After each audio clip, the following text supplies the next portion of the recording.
പലതവണ ആവർത്തിച്ചതുപോലെ തന്നെ ഞാൻ ഉൾപ്പെടുന്ന ഒരു തലമുറയെ ഏറ്റവും കൂടുതൽ തിയേറ്ററുകളിൽ എത്തിച്ച് അത്ഭുതപ്പെടുത്തിയ സംവിധായകൻ പ്രിയൻ സാർ, സാബു സുരസാൽ.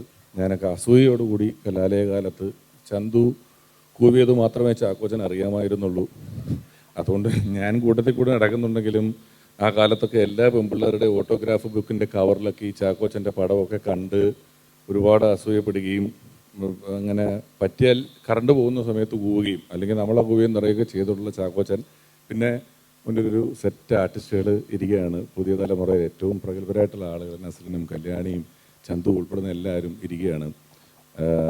സിനിമയുടെ ട്രെയിലർ കണ്ട് വലിയ അത്ഭുതത്തിൽ തന്നെയാണ് ഞാൻ നിൽക്കുന്നത്. ചാക്കോച്ചൻ പറഞ്ഞു അവിടെ ദുൽഖറാണ് സിനിമയുടെ നിർമ്മാണം. അപ്പോൾ ആ സമയത്ത് നമുക്കറിയാം കഴിഞ്ഞ കുറേ നാളുകളിൽ കോവിഡ് വന്നപ്പോഴല്ലാതെ ഒരു 50 ദിവസം മമ്മൂക്ക സിനിമയില്ലാതെ ഇരുന്നിട്ടുണ്ടെങ്കിൽ ഈ ഒരു അടുത്ത കാലത്തായിരുന്നു. അപ്പോൾ അദ്ദേഹത്തിൻ്റെ ആ ഒരു വിശ്രമ സമയത്ത് അദ്ദേഹം ഏറ്റവും കൗതുകത്തോടെ നോക്കിയിരുന്നത് ഈ ഒരു സിനിമയുടെ വളർച്ചയാണ്. ഈ സിനിമയുടെ ഓരോ ഘട്ടങ്ങളിലും എന്താണ് എങ്ങനെയായി എന്ന് വളരെ കൗതുകത്തോടെ ചോദിക്കുമായിരുന്നു.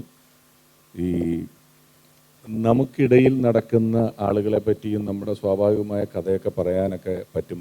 ഇത്രയധികം വിഷ്വലുകൾ കുമിഞ്ഞുകൂടുന്ന ഒരു കാലഘട്ടത്തിൽ എങ്ങനെയാണ് ഒരു പുതിയ കാഴ്ച ഉണ്ടാക്കുക, എങ്ങനെയാണ് ഒരു പുതിയ കഥ ഉണ്ടാക്കുക എന്നൊക്കെ എല്ലാവരും തലപുകഞ്ഞ് ആലോചിക്കുന്ന ഒരു കാലഘട്ടത്തിൽ ഇങ്ങനെ ശൂന്യതയിൽ നിന്നും തീർത്തും പുതിയ ഒരു കഥ, പുതിയൊരു കഥാപരിസരം ഒക്കെ ഉണ്ടാക്കിയ സംവിധായകൻ, ഇതിൻ്റെ പിന്നിൽ പ്രവർത്തിച്ച ആളുകൾ അതെങ്ങനെയാണ് പറഞ്ഞ് മനസ്സിലാക്കുക? നേരത്തെ ഇതിൻ്റെ ക്രൂവിനെ പറ്റി സംസാരിച്ചല്ലോ. ഒരു സാധാരണ കഥ പറയുന്ന പോലെ അല്ലല്ലോ. ഒരാൾ മനസ്സിൽ കാണുന്ന കഥ ഇങ്ങനത്തെ ഒരു ലോകത്ത് നടക്കുന്ന കഥയായി പറയുന്നതൊക്കെ വലിയ ശ്രമകരമായ ജോലിയാണ്. അങ്ങനെ എല്ലാം ചെയ്ത് പൂർത്തീകരിച്ച് ഇന്ന് ഈ ട്രെയിലർ എത്തുന്ന അവസരം വരെ ഇതെത്തിയിരിക്കുന്നു.